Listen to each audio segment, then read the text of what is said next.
అందరూ కూడా ఆశించింది, భావించింది ఒక సంక్షేమ రాజ్యాన్ని ఏమన్నా తెస్తారేమో.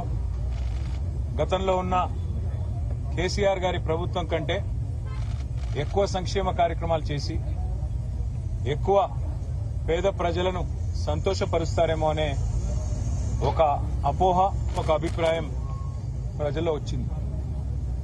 కానీ ఇవాళ రేవంత్ రెడ్డి గారి ప్రభుత్వ వ్యవహారం చూస్తుంటే ఇందిరమ్మ రాజ్యం అంటే తిరిగి ఎమర్జెన్సీ రోజులను గుర్తుకు తెచ్చే విధంగా ఆడబిడ్డలను జైల్లో పెట్టడమే ఇందిరమ్మ రాజ్యం అన్నట్టుగా వ్యవహారం చేస్తా ఉన్నారు. ఇవాళ రాష్ట్రంలో రేవంత్ రెడ్డి గారి ప్రభుత్వం మీద ఎంత వ్యతిరేకత ఉంది అంటే ఎక్కడ ఒక కుటుంబ సభ్యులు 10 మంది జమైనా లేదా ఫ్రెండ్స్ ఒక 4-5 ఏదైనా ఫంక్షన్ లో కలుసుకున్నా ఈ ప్రభుత్వం గురించి చర్చ వస్తే ఖచ్చితంగా ఖండితంగా మాట్లాడుతున్నారు. ఈ ప్రభుత్వం మమ్మల్ని మోసం చేసి వచ్చింది. రేవంత్ రెడ్డి కాంగ్రెస్ పార్టీ అరిచేతిలో వైకుంఠం చూపెట్టి 6 గ్యారంటీలు 100 రోజులోని అడ్డమైన మాటలు చెప్పి 420 హామీలిచ్చి గద్దెనెక్కిండ్రు అనే మాట ఒక్కరు కాదు, రాష్ట్రంలోని ప్రతి ఒక్కరూ మాట్లాడుతున్నారు. సరే, భాష కొన్ని సందర్భాల్లో కొంతమందికి కడుపు మండి పంట ఎండి గట్టిగా వచ్చిండొచ్చు. అక్కడక్కడ ముఖ్యమంత్రి గారికి ఇట్లా మాట్లాడితేనే అర్థమవుతుందని చెప్పి కూడా ఇంకా ఆయన బజారు భాష మాట్లాడుతున్నాడు కాబట్టి అదే భాషలో మాట్లాడితేనే ఆయనకు అర్థమవుతుందని చెప్పి కొంతమంది గట్టిగా మాట్లాడుతుండొచ్చు. కానీ నేను ఇవాళ రాహుల్ గాంధీ గారు అయితే తెల్లారులేస్తే ఒక రాజ్యాంగం పుస్తకాన్ని పట్టుకొని ఆయన ఏదో రాజ్యాంగ రక్షకుడిలాగా మొహబ్బత్ కి దుకాన్ అని ఏదైతే పెద్ద పెద్ద మాటలు చెప్తా ఉంటారో ఆయన అడుగుతా ఉన్నా, ఇదేనా మీరు చెప్పిన ఇందిరమ్మ రాజ్యం? ఇదేనా మీరు చెప్పిన మొహబ్బత్ కి దుకాన్? జనం తిడితే, జనం ఆక్రోశిస్తే, జనం గట్టిగా మాట్లాడితే జర్నలిస్టులను జైల్లో పెడతారా? జనం గట్టిగా మిమ్మల్ని నిరసిస్తే, జనం గట్టిగా మీ మీద గొంతు విప్పితే దాన్ని చూపెట్టిన పాపానికి ఇవాళ జర్నలిస్టులను జైలుకు పంపుతారా?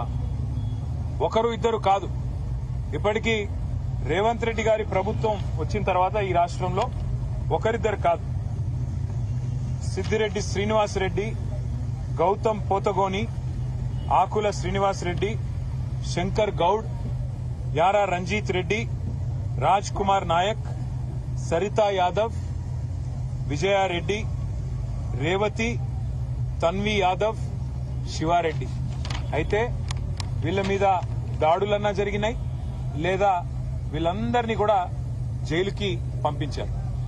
అంటే ఇంత నికృష్టంగా కేవలం ప్రభుత్వం మీద ఉన్న అసహనం ఏదైతే ప్రజల్లో ఉందో, ప్రభుత్వం మీద ఉన్న అభిప్రాయం ఏదైతే ప్రజల్లో ఉందో దాన్ని అక్కడ మెయిన్ స్ట్రీమ్ మీడియా పట్టించుకోవట్లేదు కాబట్టి, ప్రధాన మీడియాని రేవంత్ రెడ్డి గారు మేనేజ్ చేస్తున్నారు కాబట్టి, వాళ్ళు చూపెడతలేరు కాబట్టి ప్రజలు ప్రత్యామ్నాయ మీడియా అయిన డిజిటల్ మీడియాలో తమ ఆక్రోశాన్ని వెలగక్కితే రేవంత్ రెడ్డి భాషలోనే రేవంత్ రెడ్డికి ఆయన స్థానాన్ని గుర్తు చేస్తే ఇవాళ ఈ రకంగా మాట్లాడడం అనేది, ఈ రకంగా జర్నలిస్టులను జైల్లో పెట్టడం అనేది ఎంతవరకు మంచిదో ఆయన కూడా ఆలోచించుకోవాలి. ఎందుకంటే ఈరోజు వీళ్లకు జరిగింది రేపు తప్పకుండా కాంగ్రెస్ నాయకులు, కాంగ్రెస్ కార్యకర్తలకు కూడా జరుగుతుంది. ఎందుకంటే ఇవాళ మీరు కొత్త కొత్త తరహా విధానాలు పరిచయం చేస్తా ఉన్నారు. మీరే చెప్పారు 6 గ్యారంటీలతో పాటు 7వ గ్యారంటీ ప్రజాస్వామ్యం, ఇది ప్రజాపాలన, ఎవరైనా మాట్లాడొచ్చు, ఎవరైనా నిరసన చెప్పొచ్చు అని పెద్ద పెద్ద మాటలు చెప్పిందే రేవంత్ రెడ్డి గారు. కానీ ఈ రోజు ప్రజలు గొంతు విప్పితే తట్టుకోలేకపోతా ఉన్నారు. కనీసం వాళ్ళ ఆవేదనని అర్థం చేసుకునే ప్రయత్నం కూడా చేసుకోలేకపోతా ఉన్నారు. నేను ఇంకొక మాట కూడా అడుగుతా ఉన్నా రేవంత్ రెడ్డి గారు, మీరేమో ఏదో మీ భార్య పిల్లల్ని ఎవరో దూషించారు అని చెప్పి ఆక్రోశిస్తున్నారు అసెంబ్లీలో. మరి మిగతా వారి కుటుంబాలు లేవా? వేరే నాయకులకు గాని మీరు దూషించినప్పుడు, మీరు అడ్డగోలుగా మాట్లాడినప్పుడు, మీరు మా పిల్లలతో సహా, మైనర్ పిల్లలతో సహా అందరి మీద నీచాతి నీచంగా మాట్లాడినప్పుడు, అసభ్యంగా అక్రమ సంబంధాలు అంటగట్టినప్పుడు, నికృష్టంగా మాట్లాడినప్పుడు ఆ రోజు మాకు కుటుంబాలుంటాయనే సోయి లేదా? ఈ రకంగా నువ్వు మాట్లాడితేనేమో మంచిది, ఇంకొకరు మాట్లాడితే మంచిది కాదా? వారి వేదనను రాష్ట్రం ముందు ఆవిష్కరించడం తప్ప, సమాజం ముందు బయట పెట్టడం తప్ప ఏం చేశారండి? తప్పు వాళ్ళ జైల్లో పెట్టాల్సినంత తప్ప ఏం జరిగింది? అందుకే నేను అనేది ముఖ్యమంత్రి గారు కుటుంబాలు అందరికీ ఉంటాయి. ముఖ్యమంత్రి గారు గుర్తుపెట్టుకోండి, మీరిచ్చిన హామీలు అమలు చేసేదాకా ఖచ్చితంగా ప్రశ్నిస్తూనే ఉంటాం, ఖచ్చితంగా నిలదీస్తూనే ఉంటాం. ఖచ్చితంగా ఫోర్త్ ఎస్టేట్ అయిన మన జర్నలిస్ట్ సోదరులు కూడా, పత్రికా ప్రపంచం, డిజిటల్ మీడియా ప్రపంచం కూడా మిమ్మల్ని, మీ ప్రభుత్వాన్ని మీరిచ్చిన వాగ్దానాలు అమలు చేసేదాకా ప్రజలు నిలదీస్తూనే ఉంటారు. మరి పత్రికలు కూడా నిలదీస్తూనే ఉంటాయి, జర్నలిస్టులు కూడా ప్రశ్నిస్తూనే ఉంటారని చెప్పి కూడా వారికి గుర్తు చేస్తూ, ఇవాళ ఈ రాష్ట్రం కాంగ్రెస్ ప్రభుత్వం వచ్చిన తర్వాత అన్ని రంగాల్లో విఫలమైందన్న మాట నిన్న ముఖ్యమంత్రి గారు స్వయంగా ఒప్పుకున్నారు. నిన్న స్టేషన్ కన్పూర్ పోయారు ముఖ్యమంత్రి గారు. అక్కడ చెప్తున్నాడు 71,000 కోట్ల ఆదాయం తగ్గింది అని చెప్తున్నాడు. ఎవరి వల్ల తగ్గింది? ఎవరి అనాలోచిత, ఎవరి నెగటివ్ పాలిటిక్స్ వల్ల, నెగటివ్ పాలసీస్ వల్ల, నెగటివ్ ధోరణి వల్ల తగ్గింది చెప్పండి మీరు. ఒకవైపు మీరే చెప్తున్నారు అంతా దివ్యంగా ఉందని చెప్తారు, మా ప్రభుత్వం వచ్చినాక పెట్టుబడులు ఇబ్బడి ముబ్బడికి వస్తున్నాయని చెప్తున్నారు. ఇంకోవైపు మీరే చెప్తున్నారు మా ప్రభుత్వం వచ్చినాక రైతులు సంతోషంగా ఉన్నారు, రుణమాఫీ చేసినాం, అగ్రికల్చర్ బాగుందని చెప్తున్నారు. మరొక వైపు మీరే చెప్తా ఉన్నారు రియల్ ఎస్టేట్ రంగం బాగుంది, అంతా బాగుంది, ముఖ్యమంత్రి గారు 18 గంటలు పనిచేస్తున్నారని డబ్బా కొడుతున్నారు.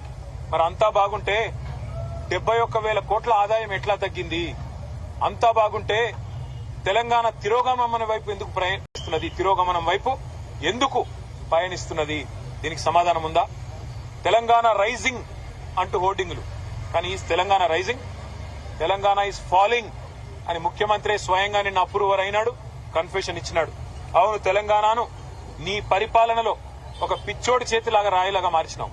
పిచ్చోడి చేతుల రాయి ఎట్లయితుందో ఇలా ఈ రాష్ట్రం ఒక పిచ్చోడైన రేవంత్ రెడ్డి చేతిలో, ఆయన విధానాల వల్ల, ఆయన నెగటివ్ పాలసీల వల్ల ఈరోజు ఒక్క వర్గం కూడా ప్రజలు సంతోషంగా లేని పరిస్థితి వచ్చింది.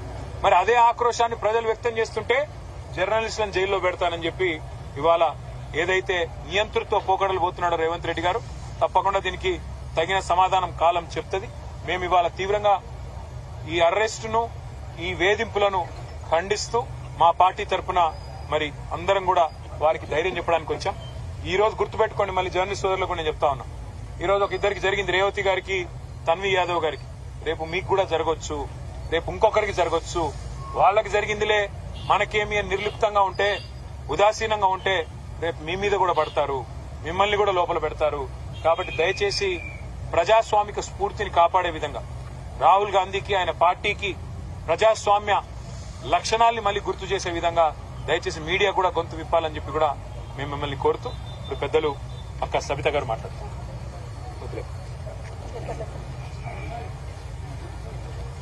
ఈరోజు రేవతి గారిని, తన్వి యాదవ్ గారిని చూడడానికి ఇక్కడికి రావడం జరిగింది. నిజంగా వాళ్ళని చూసిన తర్వాత అనిపిస్తుంది, ప్రజల గొంతుక వినిపిస్తున్న వాళ్ళు చెయ్యని తప్పుకి శిక్ష అనుభవిస్తున్నారనే ఫీలింగ్ తో వాళ్ళు బాధపడుతుంటే నిజంగా బాధ అనిపిస్తా ఉంది.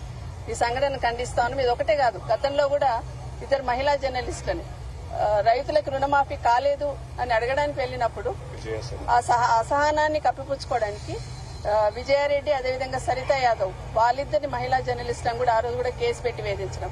ఆ విధంగా చూస్తా ఉంటే ఈ 15 నెలల లోపల దాదాపుగా 11 మంది పైన ఏదో ఒక రకంగా కేసులు పెట్టడము, జైలు పంపించడం అనేది ఈరోజు పరాపాటిగా మారింది తెలంగాణ రాష్ట్రంలో.